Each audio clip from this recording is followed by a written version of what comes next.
자, 이제 꽃입니다. 꽃. 비비 설계 꽃 정규화. 별 5개를 주고 싶습니다. 여기서부터 한동안 계속 정규화 얘기만 할 건데요. 10페이지 되는 것 같아요. 일단 전 시간에 얘기했어요. 정규화를 왜 해야 되는가. 이상현상 때문에 하는 거고요. 어떻게 한다? 무손실 분해를 한다. 그것까지 말씀드렸어요. 뭐 필요성 굳이 얘기 안 해도 되겠죠. 이 필요성 자체에 이상현상이 들어있는 거거든요. 근데 정규화를 하게 되면은 결론은 무손실 분해를 통해 가지고 중복이 줄어들게 되죠. 중복이 줄어들면 어떻게 되죠? 데이터가 중복 저장이 제거가 되니까 저장 공간이 당연히 최소화가 될 거예요. 저장 공간에 데이터를 덜 쓰게 되면 검색할 때 내가 많은 좀 줄어든 데이터를 검색하게 되니까 검색의 효율성이 증가를 하게 되겠죠. 또 뭐가 있을까요? 당연히 데이터의 무결성도 좋아질 거예요. 데이터의 무결성이 좋아진다는 얘기는요. 정확성도 좋아지고요. 유효성도 좋아지고요. 일관성도 좋아지고요. 안전성도 좋아지는 거예요. 그죠? 그래서 그런 얘기가 여기에 있는 겁니다. 그리고 정규화의 원리는 아까 말씀드린 함수 간의 그 함수적 종속성, 속성 간에 서로 얽혀 있는 함수적 종속성을 끊어낸다. 그거를 분석을 하고 그걸 분리를 함으로써 끊어낸다. 근데 끊어낼 때 어떻게 하느냐? 원 안으로 다시 복구할 수 있도록 무손실 분해를 한다. 이게 핵심이 되는 겁니다. 정교의 원리가 뭐야? 물어보면 무손실 분해와 종속성의 제거. 이렇게 답을 할 수 있으셔야 돼요. 그래서 무손실 정규화를 하게 되면 단계가 되게 많아요. 근데 보시면 정규화를 화라는 건 제가 뭐라고 했어요? 앞 시간에. 모델화, 모델링. 이런 거는 과정이라고 그랬죠. 결과가 모델이라고 그랬잖아요. 정규형에서도 비슷해요. 정규화는 정규형을 만들어 나가는 과정이에요.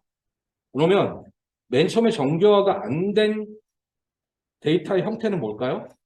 비정규 릴레이션. 이건 정규화가 안 된 형태고요.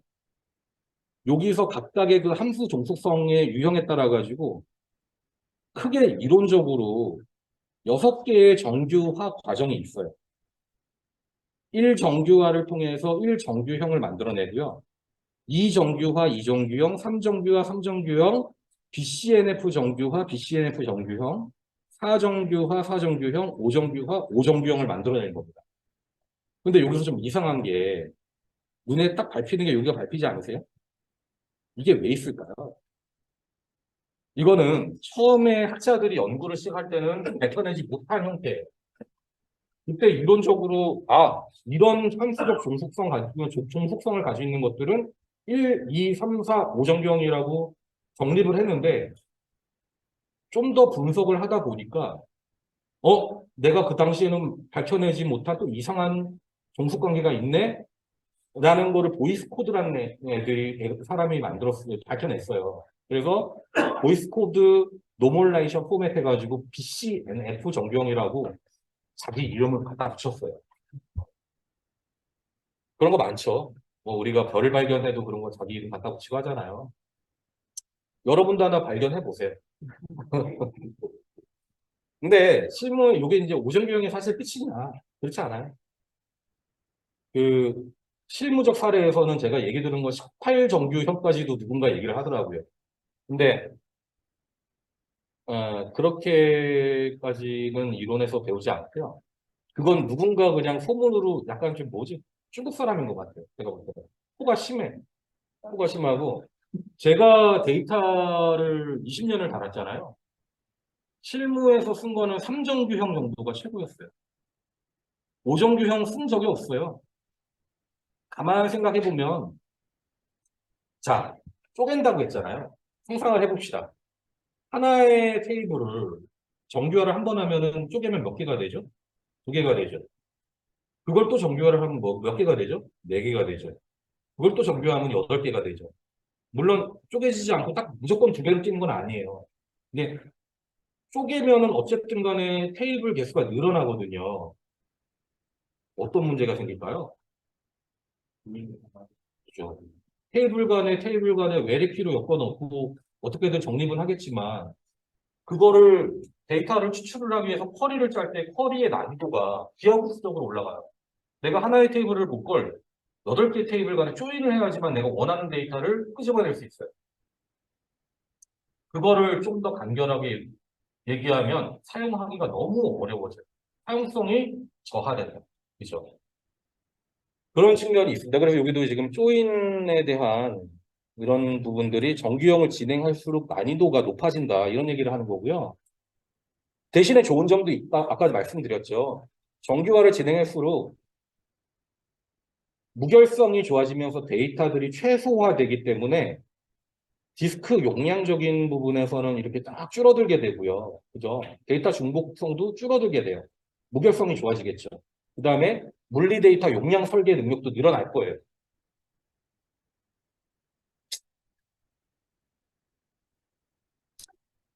어, 어쨌든 그런 다양한 실무 사례는 제가 나중에 쉬는 시간에 별도로 말씀드릴게요.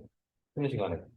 자, 그래서 쭉 이런 과정을 거쳐가지고 오정규화를 진행해서 오정규형을 만드는 데까지가 우리가 공부를 해야 될 내용인데 일단은 여기가 여러분들이 중요하게 이해를 하셔야 될 포인트예요.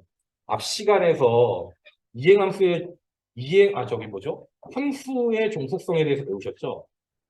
네 개였죠. 완전함수, 부분함수, 이행함수, 결정자함수. 여기 그런 얘기가 보이시죠?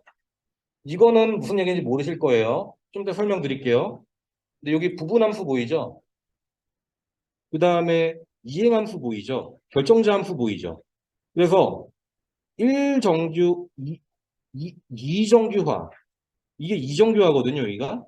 2정규화의 부분함수 종속성을 제거를 하고요.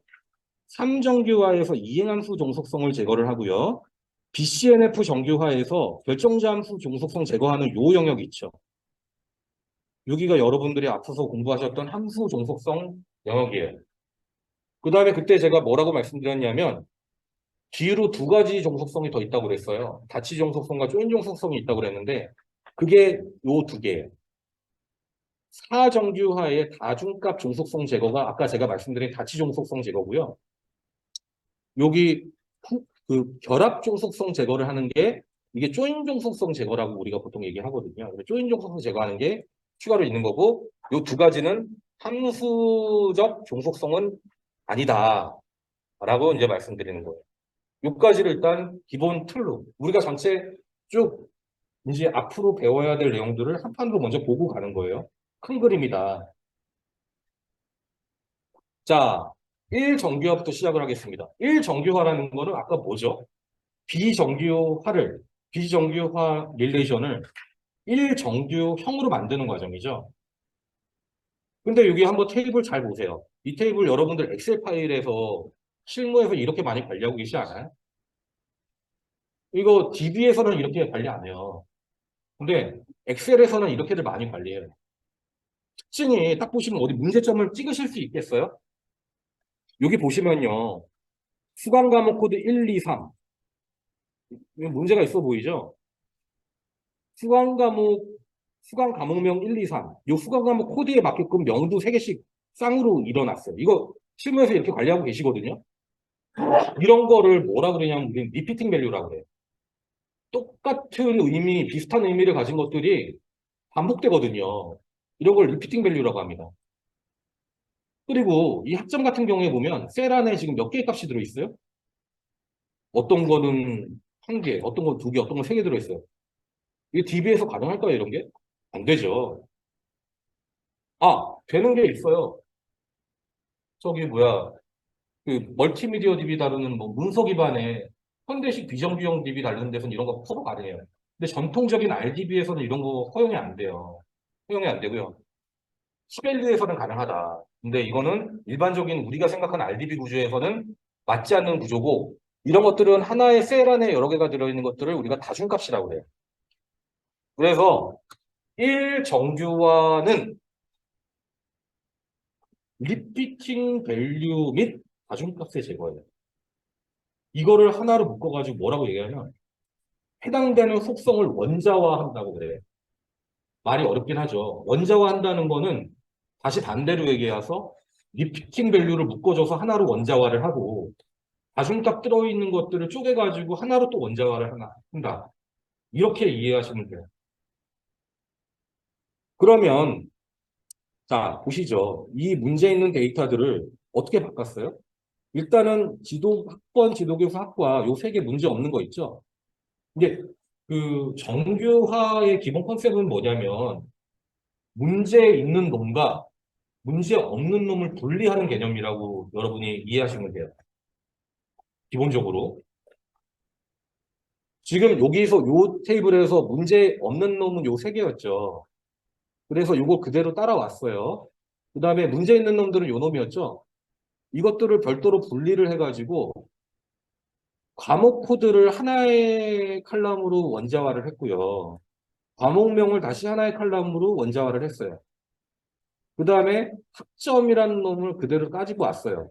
이거 뭐 분리하지는 않고 뭐 합치지도 않았지만 그대로 꼭 어쨌든 간에 문제 있는 놈과 문제 없는 놈을 이렇게 분리를 한 겁니다. 그리고 분리를 했으면 뭘 엮어줘야 돼요? 관계를 엮어줘야 되죠. 관계를 어떻게 엮어요? 앞에 있었던 요 학번 있죠, 학번. 이게 키였잖아요. 그래서 이 키 학번 되는 놈을 문제 있는 놈 요 세 개 앞에다가 키로써 붙여준 거예요. 그럼 어떻게 돼요? 두 개 간의 관계에 조인이 가능하죠. 학번이라는 컬럼으로. 그래서 분리를 하고 났더니 이것들은 그들의 그 형태대로 중복이 없는 상태대로 그대로 넘어왔어요. 이것들 중복이 지금 있는 것들이 어떻게 됐어요? 뭔가 정제가 됐죠? 그러면서 자동적으로 이거 한번 여러분이 직접 테이블에다가 엑셀에다가 이거를 딱 그려 넣으시고 한번 직접 분리 한번 해보세요, 집에서. 분리해 보시면 이 모양이 나와요. 이 모양이 나와요. 그리고 자동적으로 요 자중값도 하나씩 원자화가 되고요. 리피팅 밸류도 없어져요. 꼭 해보세요. 해봐야 이해를 해요.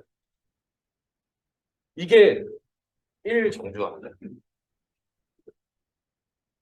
이것들은 여러분들이 알게 모르게 DB 테이블을 구성하실 때 실무에서 거의 경험적으로 하고 계실 거예요. 약간 역량 있는 뭐 가장급 이상 되는 분들이라면 그냥 경험적으로 뭐 기존에 이렇게 관리를 해야겠네라고 그냥 뭐라고 할까요? 본능적으로 찾아가요. 본능적으로. 이게 이제 1정규화 과정이에요. 자, 2정규화 말씀드리겠습니다. 2정규화. 교재가 조금 과거 버전이라 가지고 표시가 좀 이상하게 돼 있어요. 그것들은 지금 칠판 보시고 좀 수정을 해 주시고요. 어쨌든 교재는 우리 코리너 카페에다가 제가 현재 본 다 업데이트해서 PDF본을 올려놨으니까 그거를 참고하시면 됩니다. 보시면 이정규화는 부분함수 종속성을 제거하는 과정에 한마디로 얘기를 하면 근데 지금 아까 전에 요 테이블 뭐예요? 요거 이렇게 쪼갠 거죠. 요 쪼갠 거죠. 이 쪼갠 거를 그대로 가져와서 여기만 지금 구성만 다르게 한 거예요. 그래서 이쪽은 지금 현재 잘 일단 보지 말고 요 위에 수강 릴레이션이랑 요 표만 한번 보시죠. 여기만 보시면 잘 살펴보세요. 상상을 한번 자기가 옛날 경험을 떠오시면서 생각을 하셔야 돼요. 자, 학번과 학점이라는 놈을 결정짓기 위해서 필요한 게 뭐가 있어요? 학번과 과목 코드만 알면 학점 결정질 수 있죠. 이거는 어떤 함수 종속적이다? 완전 함수 종속적이다. 근데 이 안에 과목 코드 하나는, 요 하나는 과목 코드가 과목명을 결정질 수 있잖아요. 이거는 이 중에 요 부분적인 놈 갖다가 하나의 속성을 결정짓기 때문에 이건 부분함수 종속성이 있다라고 얘기를 하는 거예요. 지금 보시면 요 안에 학번 중복, 그죠? 그 다음에 학점 중복 이렇게 돼 있죠. 중복된 데이터 제거하자고 얘기하는 거예요. 그 다음에 여기도 잠깐 살펴보면 여기 이제 좀 뒷장에서 얘기할 건데 여기 데이터 어디 있나요? 중복이 있나요? 학과에 컴퓨터 이렇게 중복이 있네요. 이런 것들을 잡아 나가야겠죠. 근데 어쨌든 중복된 부분들을 보시면 이런데, 이런데 중복이 여전히 있거든요. 이런 것들을 보면 가만 봤더니 완전함수 종속성인 것 같은 거 안에, 관계 안에 부분함수 종속성이라는 관계도 있다. 부분함수 종속성이 문제라고 지금 지적을 하는 거예요. 그러면은 분리해야죠. 문제 있는 놈이 뭐였어요? 과목명이었죠. 과목명과 과목 코드 요 두 개가 문제였잖아요. 이게 두 개가. 그래서 문제 있는 놈을 이렇게 뗐어요. 이해 가시죠? 그 다음에 문제 없는 놈이 뭐죠? 학번과 학점이죠. 학번과 학점이죠. 문제 없는 놈을 뗐어요. 두 개를 분리해 놓고 두 개를 연결시킬 수 있는 관계를 학번으로 가져가지는 않았어요. 여기서는 과목 코드로 가져갔어요. 그죠? 이거는 뭐 설계하기 다 나름이에요, 사실은. 근데 이 사례에서는 이렇게 했다는 거예요. 관계는 지어줘야 되는 거예요, 본인 스스로. 설계를 하실 때. 이렇게 해서 분리를 하니까 어찌됐든 간에 이쪽에 문제 없는 놈들 여기서 중복이 많이 줄었죠. 이쪽에도 중복이 줄었고 이쪽에도 아직은 중복이 남아 있는데 어쨌든 간에 좀 뭐가 줄어들긴 했어요. 이런 모습이 되는 거고요. 자, 이게 이제 이정규화. 그러니까 이정규화는 기본 키가 일단 복합키일 경우에 발생할 수 있다. 키가 두 개 이상일 때. 그 중에 두 개가 중에 하나가 다른 놈을 결정짓는 부분이 보이신다. 그러면 여러분은 아, 이놈은 부분함수의 종속성이 있겠구나라고 추측을 하시고 그걸 분리를 해내셔야 돼요. 문제로 나와요. 자, 삼정규화. 삼정규화는 이행함수 종속성을 제거를 하는 거예요. 어떻게 제거를 하냐? 음, 아까 전에 위에서 보실 때 이 부분 있죠? 이 부분을 그대로 밑으로 가지고 내려왔어요. 방금 전에 이거는 분리한 놈이고 지금 그 밑에 여기를 이제 다시 보기 시작하는 거예요. 봐가지고 자 여기도 지금 보시니까 중복이 뭐가 있네요. 중복이 있고 그래요. 그리고 보면 학번이 지도교수를 결정짓고 지도교수가 또 학과를 결정지을 수 있을 것 같아. 이런 관계가 있다는 거예요. 그래서 문제 있는 놈, 문제 없는 놈. 보면 이행함수 종속성에는 A, B, C라는 관계에서 분리를 하려면 A, B, A와 C 명확하게 다를 수가 없잖아요. 그러니까 중간자를 양쪽으로 나눠요. 그래서 학번과 지도교수, 그다음에 지도교수 학과 이렇게 두 개로 나눠준 거예요. 그리고 두 개의 지도에 각각의 키가 되는 걸 학번을 그 키로 잡고 여기는 지도교수를 키로 잡은 거예요. 그럼 이렇게 되겠죠. 이렇게 연결이 되겠죠. 그렇게 해서 볼 수 있다. 이렇게 되는 거고요. 이게 이제 요까지가 삼정교환. 근데 요까지는 사실은 다 결정자가 키예요. 키. 왜냐면 근데 여기 보면 보이스 코드라는 요 BCNF 정규화라는 거는 뭐냐면 아까 말씀드렸듯이 결정자 함수 종속성을 가지고 제거를 하는 게 본질이고요. 결정자 함수 종속성은 키도 아닌 놈이 키같이 행동하고 있는 거예요. 그죠? 결정자 함수 종속성의 정의를 꼭 머리에 가지고 가셔야 돼요. 그래가지고 모든 결정차는 후보 키이어야 한다는 것. 지금 보면 요 관계에서 이걸 다이어그램으로 이렇게 만들어 봤는데 학번과 과목 사실 학번만 가지고도 누구 교수인지 이렇게도 알 수 있고요.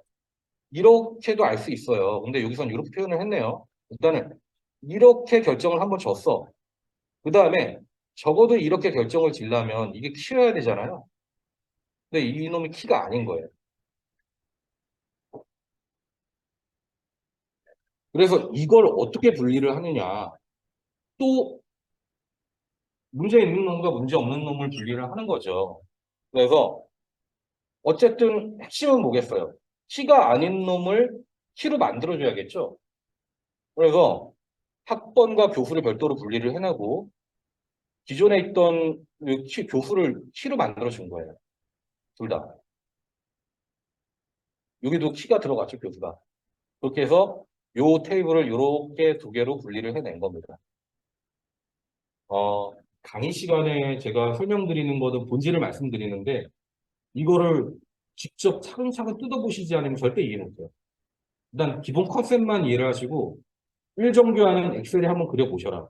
2정규화, 3정규화, BCNF 정규화까지 해가지고 그것까지는 집에서 교재를 보면서 차근차근 생각을 해보셔요. 그리고 모르는 거 있으면 인터넷에도 한번 물어보시고 꼭 해보시기 바랍니다. 이거는. 그렇게 해서 분리를 해내면은 BCNF 정규화까지 끝나고요. 이까지가 함수적 종속성이다라고 말씀드렸어요. 그 다음에 이제 사정규화. 사정규화는 이제 BCNF 정규형을 사정규형으로 만드는 과정이잖아요. 이때는 다중값 종속성이라는 거를 제거를 한다고 그러는데 이 다중값 종속성이 뭔지 잘 모르시겠죠. 이게 뭘까? 여기 보면요. 여기 보면 교과목 목록 릴레이션에 이 과목이 있고요. 교수가 있고요. 교재가 있어요. 근데 지금 이렇게 그룹핑해서 표현을 했잖아요. 이게 지금 위에 여기 설명을 다 해놨는데 이게 어떤 의미냐면 이 파일 처리라는 과목을 가르치는 교수가 둘이 있는 거예요. 프로페서 1과 프로페서 2가 다 가르칠 수 있는데 어떠한 교수가 가르쳐도 사실 상관이 없다. 이런 경우에 있을 수 있죠. 그 다음에 그리고 교재가 있는데 교재도 두 권이 있는 거예요. T1 교재와 T2 교재. 근데 어떠한 교재를 써도 상관없다. 뭐 보통 우리가 아는 거는 P 교수는 이렇게 쓰고 P2 교수는 T2 이렇게 쓰잖아요. 근데 그게 아니고 P 교수가 T1 교재, T2 교재 둘 다 강의가 가능하고요. P2 교수도 두 개 다 강의가 가능한 거예요. 이런 관계는 우리 세계에서 우리가 옛날에 수학 공부할 때 어떤 경우죠? 그 경우의 수 기억나세요? 경우의 수? 이것들을 쭉 경우의 수를 해보면 사실 파일 처리는 교수 둘에 교재 두 개 가지고 2x2 행렬 되죠. 그래가지고 네 가지 케이스가 나오죠. 이렇게 파일 처리에 대해서 네 가지 케이스가 나올 수가 있어요. 데이터베이스는 뭐 다행히도 프로페서 3밖에 없네요. 1 by 3로 인해 가지고 세 가지 케이스가 나올 수 있어요. 그렇죠? 이런 경우에는 이런 케이스를 여러분이 맞닥뜨리신다. 이게 뭔가 봐보세요. 개념적으로만 딱 논리적으로만 설명을 한번 해본다면 기존에 있는 함수적 종속은 f라는 함수에 x를 도입할 때 y가 나와야 돼요. 이 다치 종속이 그렇게 해당이 되나요? 안 되죠. 프로페서 1을 넣었을 때 T1이라는 값이 나와야 되는데 프로페서 1을 넣었을 때 T1, T2 다 나올 수 있어요. 함수적인 관계도 설명이 안 된다 이런 얘기를 하는 거예요. 어, 마치 뭐 이제 우리 그래서 이제 경우의 수 말씀을 드린 거고 이런 것들은 어쨌든 간에 어떻게 해결을 하느냐. 그렇다 하더라도 역시 마찬가지로 분리죠. 문제 있는 놈과 문제 없는 놈을 분리를 하는 거죠. 지금 사례에서는 이렇게 분리를 했어요. 그러면은 과목과 교수를 분리하면 각각의 과목과 교수 요 두 개만 보면 되잖아요. 그냥 세 줄이 나오겠죠. 세 줄. 그죠? 세 줄이 나오고 그 다음에 밑에서 과목과 교재를 보잖아요. 과목과 교재, 요 과목과 교재 이렇게 봤네요. 그럼 몇 개가 나오겠어요? 파일 처리에 두 개, 데이터베이스에 세 개, 총 5개가 나오겠죠? 그렇게 해가지고 이렇게 5개를 만들어낸 거예요. 어찌됐든 간에 정규화를 진행을 함수적 종속은 아니지만 이 다치 종속에 대해서도 정규화를 이렇게 해서 분해를 하면 확실히 그 뭐죠? 데이터의 중복은 줄어들게 되겠죠. 맨 마지막으로 이제 조인 종속성. 제가 공부할 때 기숙사 시험에 나왔던 거는 사실 BCNF 정규화까지만 나왔었어요. 그리고 제가 공부를 시작할 때는 3정규화까지만 나왔었어요. 근데 제가 시험을 보는 과정에 BCNF 정규화가 문제에 등장하더니 제가 기숙사 탄지 이제 5년이 넘었잖아요. 근데 한 몇 회 전인가 조인종 속성에 대해서 설명을 하는 문제를 제가 봤어요. 몇 회인지 정확하게 기억이 안 나요. 문제는 다 아셔야 돼요. 문제는 다 여러분들의 문도 활짝 열렸지만 공부할 양도 늘어났어요. 어쩔 수 없어요. 자, 이제 그 조인종 속성 한번 그래서 좀 더 설명을 한번 드려볼게요. 설명을 드려보는데 뭐냐, 당연히 뭐 정규하니까 무손실 분해를 해야겠죠. 하겠죠. 근데 이게 그 조인종 속성이 성립이 되기 위해서는 기본적으로 조건이 있어요. 조건. 여기 보시면 릴레이션이 셋 이상의 부분집합 관계로 프로젝션이 된 뒤에, 그죠? 이게 기본 조건이에요. 무슨 얘기냐? 프로젝션이라고 하는 거는 데이터베이스 쪽에서 어떤 전문 용어냐면 이게 분리한다라는 얘기거든요. 분리. 어, 예를 들어서 A, B, C라는 칼럼이 이렇게 있어요. 그럼 이거를 프로젝션을 해. 그럼 어떻게 프로젝션을 하냐면 A와 B를 섞어가지고 두 개의 칼럼으로 프로젝션을 1번 하고 B와 C로 프로젝션을 한 번 하고 C와 다시 A로 해가지고 프로젝션을 한 번 합니다. 세 개의 프로젝션이 나와요. 하나 A, B, C에 대해서. A, B, C, D에 대해서는 어떻게 나올까요? 되게 복잡하겠죠. 근데 어쨌든 가장 간단한 예가 세 개 이상의 해당되는 셋 이상의 부분식 관계로 분류가 될 수 있어야 돼요. 그러려면 적어도 칼럼이 세 개 정도는 있어야 된다는 얘기를 하는 거예요. 칼럼이. 그리고 이것들을 다시 분리를 한 다음에 프로젝션을 합쳤을 때 원래 릴레이션으로 복귀를 당연히 할 수 있어야겠죠. 정규하는 무손실 분해니까. 그래서 셋 이상의 릴레이션으로 분해될 수 있는 관계를 뭐라고 하냐? 이거 중요한 키워드거든요. n개 분해 가능 관계라고 해요. 영어로 말하는 게 더 쉬울 수 있는데 n decompossible이라고 얘기를 해요. 근데 요게 왜 중요한지 아직은 잘 이해를 못 하실 건데 제가 좀 이따 사례를 들어 드릴게요. 자, 모정교양의 밑에 보시면 경력이라는 거를 기준으로 이 경력이라는 하나의 테이블이 있다고 할게요. 이 안에 이걸 프로젝션을 하고 싶어요. 이 전체 집합을 부분 집합 관계로 프로젝션 하고 싶을 때 이 경력이라는 거는 사람이라는 부분 집합으로 프로젝션을 할 수도 있고 회사라는 프로젝션으로 할 수 있고 직책이라는 부분 집합으로 프로젝션 분해를 할 수도 있어요. 이때 이게 자 보세요. 교인적 성소 존재하지 않거나 쭉 밀고 보시고 요런 관계에서 보통 저희 조인 정속성이 나오거든요.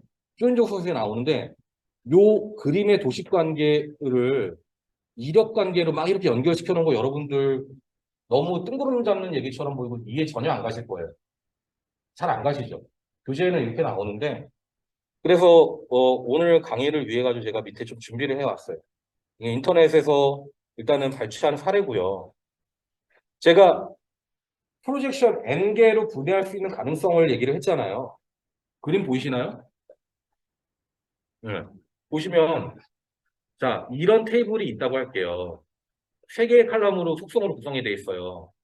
근데 이 세 개의 SCP 릴레이션이라고 할게요. 근데 이 SCP 릴레이션은 경우의 수에 따라 가지고 프로젝션을 세 개로 할 수 있다는 얘기예요. SC와 CN과 그 다음에 P와 SN, PSN 이 세 개 관계로 분해할 수 있죠. 그러면 잘 보세요. 좀 더 확대해 드리면 처음에 원래 데이터에 자 S1121, C1211 그 다음에 P2111 데이터가 이렇게 들어있다라고 한번 예시를 들어볼게요. 이것들 요것만 전체 집합은 이렇게 돼 있는데 요 놈만 떼온다고 가정하면 이렇게 했을 때 지금 원래 4개의 인스턴스가 있었잖아요. 이게 어떻게 줄었어요? 3개로 줄죠. 왜? S11, 12, 21, 11, 11과 요 11과 요 11이 뭐예요? 중복이죠. 그래서 중복 제거가 되는 거예요. 그래서 3개로 줄어듭니다. 마찬가지로 CN 프로젝션과 PS 프로젝션도 마찬가지로 이렇게 줄어들어요. 여러분들이 이렇게 설명하면 엔지니어실 분들이 많아가지고 금방 이해를 하시더라고요. 자, 이렇게 프로젝션을, 이런 관계를 우리가 뭐라고 한다? N개 분할 가능성이라고 그랬어요. 가능성이 있다는 얘기예요. 그래서 실질적으로 분해를 했을 때 뭔가 중복이 제거가 되면서 간결화가 됐어요. 근데 여기서 좀 잘 보셔야 될 게 왜 이게 어렵냐 하면, 자, 무손실 분해를 해야 된다고 했죠? 그러면 이것들을 원본인 요 데이터로 복구를 한번 해보시죠. 이거 2개를 조인하면 복구가 될까요? 복구가 안 돼요. 어떻게 안 되냐? 직접 해보세요. 직접 이거를 매핑하잖아요. 여기 C가 이게 약간 이렇게 관계키잖아요. 그러니까 S1, C1, P2, S1, C1, P2. 그 다음에 S1, C1에 P1이 여기 C1이 또 있죠. P1도 나와요. 그죠? S1, C2. C2는 하나밖에 없네요. 그러니까 P1밖에 안 나와. C2는 P1밖에 안 나와. 그리고 S2를 시작하는 경우는 S2에 C1이 가죠. 근데 C1은 여기 또 2개가 있죠. C1 요 2개에 대해서 P2와 P1 2개가 또 나와요. 결론적으로 이것들을 다시 한번 조인을 했더니 결과가 몇 개다? 5개다. 원본은 몇 개다? 4개다. 원안으로 복구가 됐나요? 안 됐죠? 왜 이럴까요? 여기 위조트 풀이라고 존재하는 겁니다. 이게 허구라고 해요. 허구. 내가 조인 종속성의 n 포지션을 해가지고 데이터 정제를 하고 했는데 이걸 다시 부분 집합의 일부만 봐서는 원본 복구를 할 수가 없어. 어떻게 하나요? 이렇게 합니다. 이걸 보고 해요. 이 중에서 위조트 풀이 뭔지를 식별을 해내야 되는 거예요. 그래서 지금 보면 여기서 이게 위조트 풀이라는 게 어떻게 알았어요? S2는 P1밖에 없잖아요. S2는 P1밖에 없어요. 이게 진짜예요. 이게 가짜라는 거죠. 이렇게 비교를 통해 가지고 알 수 있어요. 2번째 조인을 해야 원본 복구가 된다. 재밌죠? 이게 조인 종속이에요. 그래서 조인 종속 문제를 설명을 하실 때 나와야 될 키워드는 조인 종속성이라는 게 무엇인가? 뭐다? 일단 조인 종속성이라는 거는 하나의 집합체가 그 안에 속해 있는 것들을 부분 집합으로 쪼갤 수 있잖아요. 그걸 쪼갤 수 있는데 셋 이상으로 쪼갤 수 있는 가능성이 있으면 이걸 N 디컴퍼서블이라고 하고 그걸 조인 종속성이라고 한다. 이거는 계속 프로젝션을 통해 가지고 분리를 하면 되는데 문제가 있다. 일부만 가지고는 그 N개 프로젝션 3개로 만일에 그 투표를 부대를 했으면 3개를 다 봐야 원본 복구가 가능하다. 쪼갠 놈 중에 하나라도 유실이 일어나면 원한 복구가 불가능하다. 이런 문제가 있는 겁니다. 그런 것들을 잘 녹여가지고 시험에 적으셨으면 아마 고득점을 하셨겠죠. 고득점을 하셨겠죠. 그래서 이런 어려운 부분 같은 경우에는 이런 사례들이 있잖아요. 이런 사례들 제가 지금 보여드린 사례가 인터넷 조회하면 나오는 사례거든요. 나오는 사례니까 본인만의 딱 시험 나오면은 적으시는 것들을 준비를 하고 계시는 거예요. 이런 것들을 사례로서 하나둘씩 가져가시는 게 좋아요. 다시 돌아와서